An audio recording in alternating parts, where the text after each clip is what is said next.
Okay, so let's just jump right in. What if I told you that some of the absolute best advice for our messy, complicated modern relationships comes from a Taoist philosopher who lived like 2,300 years ago? Yeah, forget all those self-help apps for a second. Today, we're getting our wisdom straight from the ancient master of letting go, Zhuangzi. You've probably heard this phrase before, right? 相濡以沫. It's everywhere. We use it to describe two people who are just ride or die, supporting each other through thick and thin. It's that ultimate romantic picture, pure hashtag relationship goals. But hold on, what if this beautiful romantic idea is actually completely misunderstood? What if the story it comes from isn't a romance at all, but a total tragedy? Oh yeah, get ready, because we are about to spill the tea on this one. See, this super famous phrase has been taken wildly out of context. It comes from a story Zhuangzi told, but it wasn't about two lovers in the desert. No. It was about fish. Fish trapped in a puddle after their pond completely dried up. Just try to picture this for a second.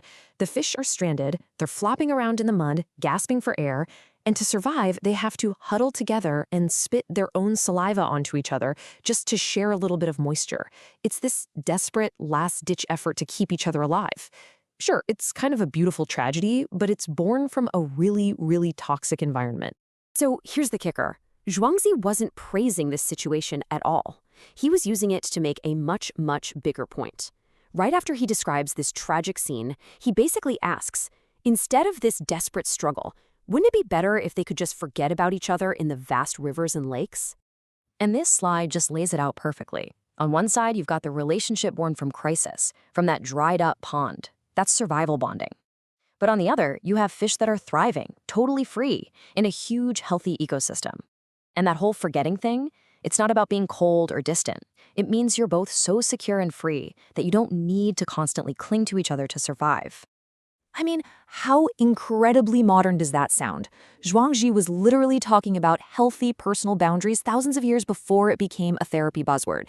He just got it. He understood that relationships where people are forced to depend on each other out of scarcity or fear, well, they're just not healthy. They're suffocating. Okay, so how do we create this big, vast ocean for our own relationships? Well, according to Zhuangzi, the answer is pretty simple. It starts with you. You have to be at peace with yourself and with the uncontrollable chaos of life first. Only then can you give that kind of freedom to other people. So let's look at one of his little case studies, if you will. There's this story about a guy named Zai Yu, and his body starts to become, well, grotesquely deformed. But instead of falling into despair, his reaction is, let's just say, not what you'd expect. This guy, Ziyu, he just looks at his twisted body and totally rolls with it. His left arm turns into a rooster? Cool, now he has a built-in alarm clock. His right arm turns into a crossbow? Awesome, dinner's sorted. His butt becomes wheels? He's just gonna ride himself around. He's not fighting reality, he's adapting with this incredible sense of humor and peace. And the lesson here is just so profound. Ziyu found his freedom not by changing his crazy circumstances, but by changing his attitude about them. It's this radical self-acceptance that forms the foundation. See, when you're not at war with yourself or the world, you stop needing other people to come and save you. You become your own ocean. All right, so how do we actually take this ancient philosophy and, apply it to our lives today? Zhuangzi gives us a surprisingly practical prescription for creating that vast lake in our own relationships. For your partner, it means encouraging them to have their own friends, their own hobbies, their own goals. The bigger their world gets, the bigger your shared ocean becomes. For parents, especially with grown kids, the best thing you can do is focus on your own life.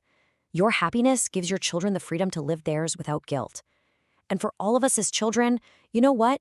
The best gift we can give our parents is to live our own lives fully and happily. So, let's wrap this all up. What is the final takeaway here? Well, it's one that connects this ancient wisdom directly to the heart of modern psychology. It's pretty amazing. The famous psychologist Erich Fromm once said, "Mature love is union under the condition of preserving one's integrity." This is exactly what Zhuangzi was talking about. Real love isn't about two half people desperately clinging together to make one whole person. It's about two whole people choosing to swim in the same ocean. So I'm going to leave you with a question to think about. Take a good, honest look at the most important relationships in your life. Are you caught in a shrinking puddle, desperately trying to keep each other afloat? Or are you giving each other the space to swim freely in a vast, life-giving ocean?